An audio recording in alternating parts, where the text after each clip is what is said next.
Perfecto, muy buenas tardes, muy buenos días, muy buenas noches, depende de la hora que nos vea, de que nos escuche. Los saludamos cordialmente. Estamos ya acá en este nuevo programa con una intención híbrida, ¿no es cierto?, de querer generar un podcast y también un video en donde nos puedan ver, nos puedan escuchar, puedan pasar un momento agradable. Y estamos en este programa Provincia Secreta. Provincia Secreta, iremos descubriendo qué significa esto de la Provincia Secreta y comencemos por nuestro panel y después por nuestro invitado que gentilmente accedió a esta primera invitación y a nuestro primer programa de esta temporada número 1. Bueno, y estamos con don Félix Valdés. ¿Cómo estamos, don Félix?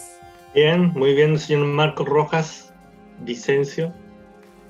Tan escueto que es don Félix, ¿ah? Tan escueto que es. Y también estamos con don Gabriel Castro. Don Gabriel, bienvenido. Gracias. Bueno, y nuestro invitado, don Luis Alarcón, muchas gracias por aceptar esta invitación y estar aquí con nosotros en este primer programa. Y bueno, te vamos a sacar el jugo, así que ahí, aguanta nomás, cabrito. No, gracias por la invitación y no sé, pues poder ser parte de este proyecto es motivante. Y sobre todo por el tema que vamos a tratar y el día en el que estamos, o sea, San Juan, anoche se hicieron varias pruebas, varias cositas mágicas, por ahí hay que tomar eso también como parte de nuestras creencias y de lo que somos, de cómo nosotros vemos nuestra realidad y cómo queremos a lo mejor también transformarla a partir de estas cosas mágicas que pueden suceder o que sucedieron anoche. San Juan. Bien. Y mira qué interesante porque vamos de lleno. Provincia Secreta y nuestra primera temporada es conversar, ¿no es cierto?, referente a los mitos y leyendas en nuestra provincia, ciudades como Quilpué, Villa Alemana, ¿no es cierto? Y extendernos quizás también a lo que es la provincia completa, Limache, Olmué. Y partamos con la primera pregunta, pues, don Gabriel, usted aquí que es nuestro number one en referencias, ¿qué es lo que significa los mitos y las leyendas? Bueno, primero que todo, este es un paradigma que yo lo he tomado. Hay muchas respuestas para lo que me has preguntado, Marco. Seguramente Félix y Luis también tendrán sus paradigmas, pero como para que sea más cómodo, sobre todo para los 5 episodios que vamos a tener en la temporada, vamos a trabajar con una definición de mito y de leyenda. Esto lo saco yo del historiador, del investigador y del escritor porteño Víctor Rojas Farías. Él tiene un libro que se llama Valparaíso, el mito y sus leyendas. Y él, para hacer su investigación, distingue que el mito es aquella explicación, digamos, mágica, esto es muy importante, la magia, la fantasía extrema, pero que implica esta historia un nacimiento o el final de un mundo. Es así como encuentra un único mito en Valparaíso en ese libro, que es el el Cristo de la Matriz, uno de los Cristos de la Matriz, que llegó en 1500 y tanto, y que nunca se lo pudieron llevar a Santiago, que era su destino. Además, este Cristo tenía una corona de espinas, o tiene una corona de espinas, ¿no es cierto?, que ha ido cayendo durante todos estos años, y que dice el mito que cuando llegue, ¿no es cierto?, al nivel del cuello, el mundo se va a acabar. Mito. Y lo demás son leyendas, explicaciones mágicas, muy entretenidas, muy mágicas, muy fantasiosas, para sucesos naturales. Por ejemplo, tomo el tema de la leyenda de las Tres Pascualas, ponte tú, en Concepción. Una laguna, un lugar específico que todos podemos visitar, en el que ocurrió seguramente un suicidio de 3 hermanas, un suicidio por razones amorosas. Perfecto, hasta el momento todo bien. ¿Dónde viene la fantasía? Que ellas, sus fantasmas, ¿no es cierto?, aparecen en ciertas noches, ¿no es cierto?, y engatusan o encantan a jóvenes, como aquellos jóvenes que las traicionaron a ellas, y lo ahogan, ¿cierto? Lo engatusan, lo hacen que se meten en la laguna y se ahogan. Que también es una explicación lógica para muchos incidentes que ocurren en esa laguna. A lo mejor es muy peligrosa para nadar y realmente la gente se ahoga ahí, pero hay una explicación mágica. No hay ni final ni principio de mundo. Por lo tanto, es una leyenda. Y eso es lo que hemos buscado nosotros en Villa Alemana, en Belloto, ¿no es cierto?, en Quilpué, y hemos encontrado poco, por lo menos en material bibliográfico, en textos, en libros. Y es por eso justamente que quisimos invitar a Luis, que es uno de los autores de historia de Quilpué. Eso, Luis, cuéntanos un poquito, introdúcenos aquí en el tema en relación a la provincia, en la ciudad de Quilpué. ¿Tenemos mitos? ¿Tenemos leyendas? Sí, a mí me parece que hay bastantes mitos y leyendas. Pueden ser más mitos que leyendas que se han originado en Quilpué, Belloto, Villa Alemana, Limache y Olmué, por su condición más agraria, también pueden haber bastantes. Ahora, la gracia de esto, y a diferencia de lo que puede poner Gabriel, es que generalmente los mitos y las leyendas en muchas zonas del país, no solamente acá, se van transmitiendo de forma oral. Y eso es lo mágico también que tiene. No queda escrito y muchas veces cuando se pasa de la oralidad a la escritura, queda algo así como a rajatabla, como que debe tomarse como verdad. Ahora, la tradición oral tiene esto de mágico que le puede haber sucedido a alguna persona, puede haber tenido alguna interpretación de algún hecho, pero al contarlo, esta persona, el oyente, también le puede colocar de su cosecha, y generalmente lo hace. Entonces se va transformando esto en algo mágico que identifica a muchos habitantes o a los habitantes de cierto lugar. Estaba pensando mientras contaba esta leyenda que ocurre en la laguna, en un lago o en una poza en cierto lugar. No sé, pues acá, por ejemplo, tenemos en la poza Esbal, en el embalse, esta historia que se cuenta del cuero que atrapa a las personas y las ahoga, ¿ya? Entonces, esto, disculpa, solamente para contextualizar y para que la gente que nos escucha y que nos ve geográficamente se ubique. Este lugar, este embalse, ¿dónde está? ¿Existe? Existe. Escucho una voz por ahí. Existe. Es solo un mito. Están penando. Existe esta laguna, también conocida como, no sé, por la Poza Azul, o ha tenido un nombre. Y históricamente, en lugares un momento alejados de la urbe, empiezan a aparecer estos cuentos, estas pequeñas historias o vivencias que le ocurren a ciertas personas y que le dan una interpretación. Y aquí ocurre en el Estero Marga Marga, en la Poza Azul y en otros lugares también, no solamente que después del país, esto del cuero que atrapa a los bañistas y se ahogan. Quería hacer una pregunta referente a eso, tomando el tema ahí de la represa, que esa represa, tengo entendido, abasteció a Quilpué en sus años de agua potable. Estamos hablando, tal vez el año 40, 30, abastecía a Quilpué. Pero tomando esa referencia, uno cuando niño también nos contaban la historia del cuero, y también más abajo, porque está la represa y venía una serie de pozas hacia abajo. Y hay y ahí donde uno como oyente recuerdo, por ejemplo, la Poza Azul, que no tenía fondo. De hecho, si tú te caías y al fondo ya no había fondo, y abajo había unas rejas que te metías entre medio y no tenía salida. Pero eso pasa a ser como una leyenda o pasa a ser un mito, porque eso era algo muy común. Eso no te tires de ahí porque no vas a porque te vas a ahogar. Ahí se han ahogado muchas personas porque el día de hoy. Claro, pues si la explicación es porque porque ahí hay una válvula, ponte tú, inventemos, porque hay una válvula de Esbal que chupa, ¿no es cierto? Y que se mueve. Eso no es mágico, sino que no es leyenda, sino que incluso puede ser inventado por las mamás, qué sé yo, ¿te fijas? Pero no cae, porque la explicación para que tú no te metas al agua no implica fantasía, aunque sea una mentira, ¿me entiendes? Pero cuando te dicen hay un cuero que es una vaca que ha muerto, digamos, y que resucita su cuero, y que este te va a atrapar y te va a llevar, ahí tenemos, yo diría, una leyenda, digamos, según lo que conversamos. Y a propósito, pero sí, es cierto, es muy cierto lo que dice Luis y lo que dice Félix con respecto a la transmisión oral, digamos, de toda esta historia, es cierto. Pero a lo que quizás no me quedó, no me expliqué muy bien, pero de alguna manera lo que inicia estos episodios es en la ausencia de registro escritural en los historiadores de Quilpué.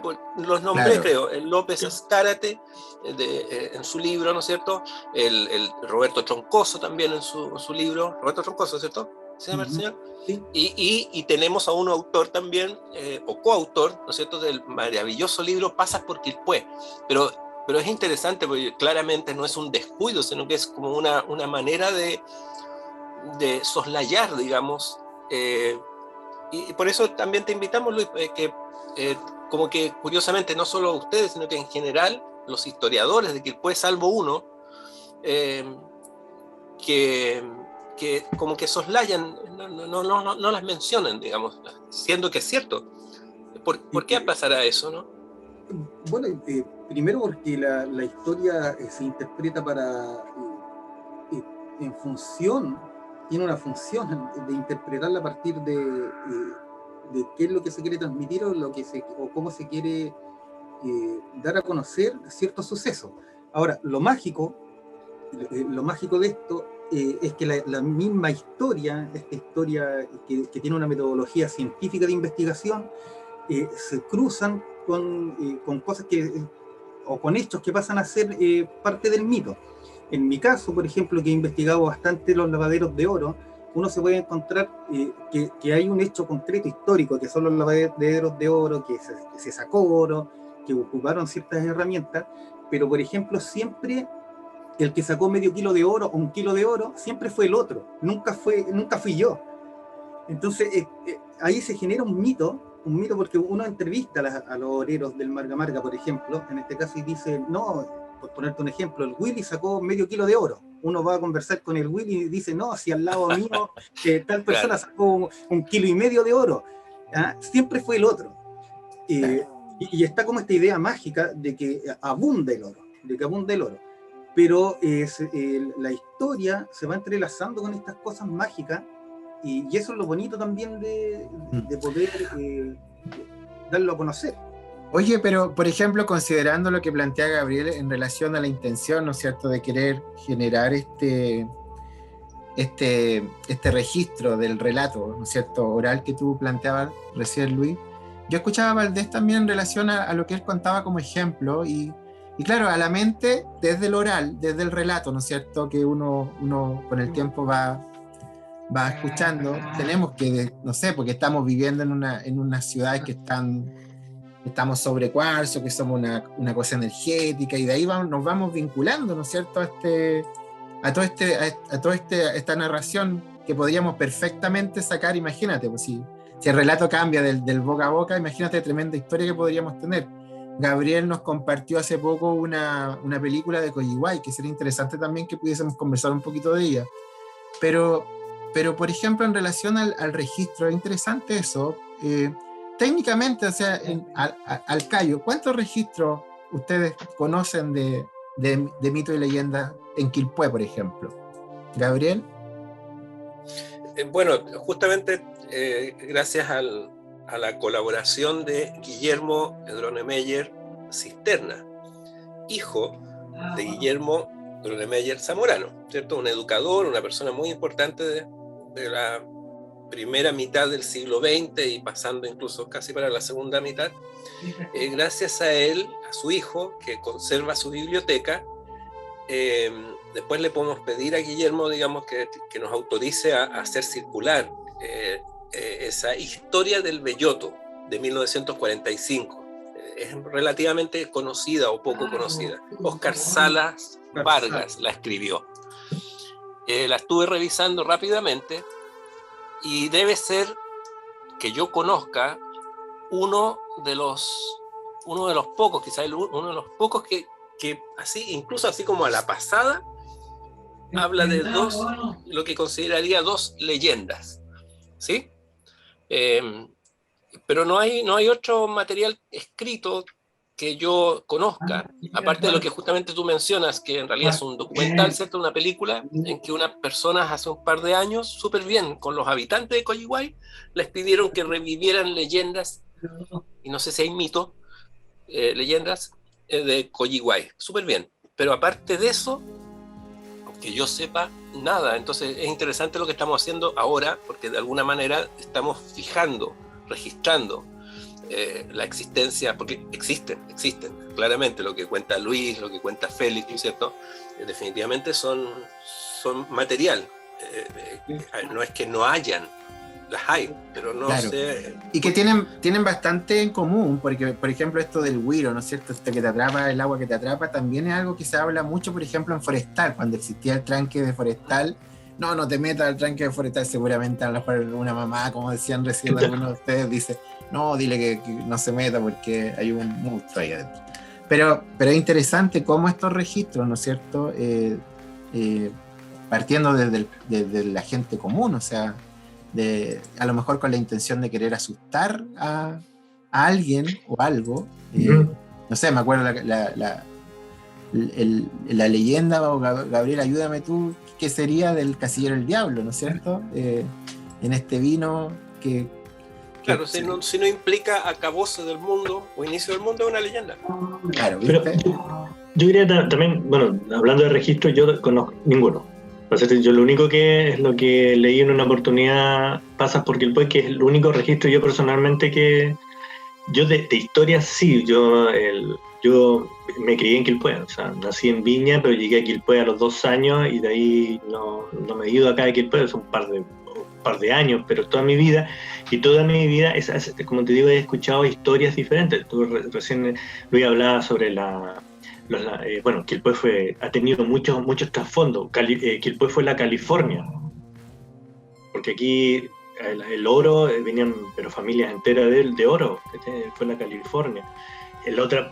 Y por eso, y de repente yo preguntaba un poco eso dentro de la ignorancia personal, porque no sé si ahora que está el fútbol de moda, que está Chile jugando, el año 62 se hospedó acá en el Hotel Retiro la selección brasileña, y yo todavía recuerdo cuando decían que Pelé dejó 2 niños acá, y ahí habían 2 niños negros en el Retiro que son hijos de Pelé. Pero ese Y bueno para la pelota. el negrito me decían siempre, y que son hijos de Pelé. ¿Qué te parece? Eso, y yo, ¿cómo sería cuando era niño que yo buscábamos por el Retiro, buscando 2 niñitos negros, pensando que eran hijos de Pelé, pero nunca lo encontramos? Nunca lo encontramos. Entonces, ese tipo de cosas pasa a ser, ¿en qué? ¿Una leyenda o es una historia? O un cagüín. O un cagüín. Pero como te digo, buscábamos un negrito en el Retiro pensando que era hijo de Pelé, que había dejado 2, se supone. Les cuento una que aparece en el libro de Óscar Vargas, ¿ya? Dale. Es muy breve, pero tiene los componentes que yo diría de una leyenda, además que está como bien conversable. A ver, ahí va. De acá nace de Historia del Belloto de Óscar Vargas, 1945. Posiblemente se trate de 1915 más o menos, que es cuando la localidad se llamaba El Sauce, ¿ya? Y había un paradero, ¿sí? Un paradero de tren, no era estación. Posiblemente estemos hablando del mismo lugar donde esté actualmente la estación del Belloto. Y bueno, a propósito de lo que decía Félix, esta zona ha sido 2 veces California. California, por lo que dijo Félix muy bien, y lo que muy bien sabe Luis, nuestro invitado, por los lavaderos de oro, pero este mismo autor habla de que Belloto es la California de Chile, o del sur, por los vinos, por los viñedos, lo dice el escritor, lo dice el Valle de California, que llegó a ser famoso por sus vinos. Bueno, este campesino, dentro de los muchos campesinos en esa época, 1920, ¿no es cierto?, cansado de la faena posiblemente y con mucho calor, de haber sido verano, y pensando en el tema, ¿no es cierto?, del sauce, porque los vecinos no se sabe por qué no estaban contentos con ese nombre, dice la leyenda. No querían que se llamara el sauce, y pusieron así, tampoco se explica por qué, pero posiblemente porque había un sauce. Ok. De hecho, se postulaban nombres de Valencia, que era una vecina dentro de la famosa familia Valencia, ¿no es cierto?, que era dueña de los terrenos y una persona muy querida, parece, pero tampoco les convencía mucho ponerle Valencia a esa zona, a ese paradero incluso, ¿cierto? Y de pronto, como te digo, el campesino se sienta a la sombra de un árbol, ¿ya? Y se apoya su espalda en el árbol. Y no encuentra nada mejor que mirar hacia arriba del árbol y decirle: hola, ¿cómo estás? ¿Quién eres tú? Y el árbol le dice: yo me llamo Belloto, yo soy un belloto. Y el campesino dice: aquí está, ya no es el sauce este lugar, este es el Belloto. Y esa es una leyenda que está en el libro que te digo, y que tiene todos los componentes de leyenda, ¿cierto? Porque hay y es bellísimo porque habla como de una persona, como un ser humano, y eso, porque las leyendas y los mitos explican mucho de cómo son las zonas, cómo son los habitantes, qué es lo que predomina en un lugar. Y bellísimo porque esa comunión con la naturaleza, esa naturalidad con la cual el campesino saluda al árbol y cómo el árbol le contesta y nadie dice nada, simplemente conversan como conversar con un vecino. Y así dice, mira qué lindo. Eso, hay otra que después les puedo contar. Tomando y siguiendo un poquito con lo que cuenta Gabriel, efectivamente, donde estaba el belloto, donde estaba este árbol, el belloto, debe haber sido el único que había en la zona, era la parada del tren. Entonces, claro, el pasajero decía, en el belloto. Hay también se cuenta que a partir de esto se fue instalando el nombre del belloto como la parada del tren y ahí se masificó al sector. Ahora, volviendo un poquito atrás respecto a ciertos registros que puedan haber de mitos o leyendas en Quilpué, se me viene a la mente un trabajo que estaban haciendo en la Escuela Audiovisual del DUOC con el con la cruz que está en el sector al lado del zoológico, en el que conocemos como el Fundo del Carmen, y que cuenta la historia de un hombre lobo. De ahí que aparece y este es un registro audiovisual que tiene el DUOC. Mira. Y con respecto a ese mismo lugar, a la cruz, que en muchas comunas, si acaso no en todas las comunas de Chile, existe una cruz en un lugar alto que esté como protegiendo, como mirando las ciudades. Aquí se han tejido varias historias o varios mitos respecto a la cruz en sí. Particularmente yo me recuerdo cuando chico, entrando a la adolescencia, se contaba que ahí aparecía, si uno se iba para allá a la cruz y esperaba el atardecer, aparecía un gato montés con atributos de hombre, que estaba parado y que lo podía atrapar a uno, y era como bien mágico. También causaba, porque el espacio oscuro llama como a esto, como a poder creer que podría pasar algo. Y ahí se van tejiendo varios mitos. Otro mito dice que la cruz se mandó a hacer porque ahí hubo un crimen atroz con violación incluida de una niña y que desapareció y que nunca más la encontraron. Y que la cruz se coloca como parte de protección también para que no vuelva a ocurrir. Entonces hay varias historias que se van tejiendo y que se van nutriendo a lo mejor de lo que dice uno y otros sujetos van haciéndolo como parte de ellos mismos y se va relacionando con el espacio, con el entorno. Un poquito más arriba está la cueva del Brujo, un poquito más arriba de la cruz de ahí del Fundo del Carmen, y que también está llena de mitos, una cueva de un brujo. Entonces, claro, genera en cierta historia y que uno y que va instalada en el sentir del ciudadano. Así, yo creo que sí, efectivamente existen muchos mitos, muchas historias y muchas leyendas que están asociados a lo mágico, y no solamente acá, y que a veces vamos recogiendo o se van, no sé si la palabra es copiando, pero se van interpretando o también se van apropiando ciertos habitantes de una ciudad de lo que ocurre en otra ciudad o en otra comuna, claro, o en otro pueblo. El Totué, por ejemplo. El Totué que existe en muchas partes del país y en Sudamérica, y aquí, no sé, pues se cuentan historias de que se ha visto el Totué en Valencia, en el sector de Valencia en tiempos atrás, en el sector de Las Rosas, cuando era menos habitado. Entonces sí, efectivamente hay mitos, y claro, que no están escritos, pero están en la memoria colectiva de los ciudadanos. Mira, qué interesante, ¿eh? Y es tan interesante que no nos dimos ni cuenta en cómo pasó el tiempo. Así es que pareciera ser de que esto va a tener como primer capítulo 1.1, porque está tan interesante que el tiempo ya se nos voló y en esta conversación salieron un montón de elementos y quedaron un montón de otras cosas también que se vienen a la cabeza, ¿no es cierto? pero que dejo cordialmente invitados a todos para que quizás en nuestro próximo capítulo podamos generar un cierre, ¿no es cierto? Transmitir también a las personas que nos escuchan, a las que nos ven, que si tienen algún elemento, ¿no es cierto? Si tienen alguna historia, que nos escriban.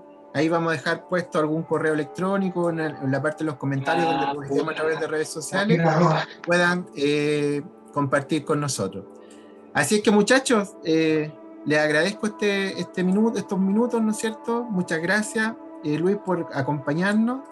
Félix Valdés, muchas gracias por estar con nosotros también. Y don Gabriel, como siempre, un placer. Y nos estamos viendo, gente, en nuestro próximo capítulo. Compartan una vez que esto esté arriba y sería hasta pronto. Chao, chao. Provincia secreta. Provincia secreta, lo más importante, se nos olvida hacer el cierre. Provincia secreta. Tu nuevo podcast híbrido, porque también lo vas a poder ver. ¿Quién puede ver un podcast? Ustedes van a ser los primeros, ¿ven? Chao, que estén muy bien. Chao, Chao, Gabriel y Félix. Abrazo. Chao, Luis.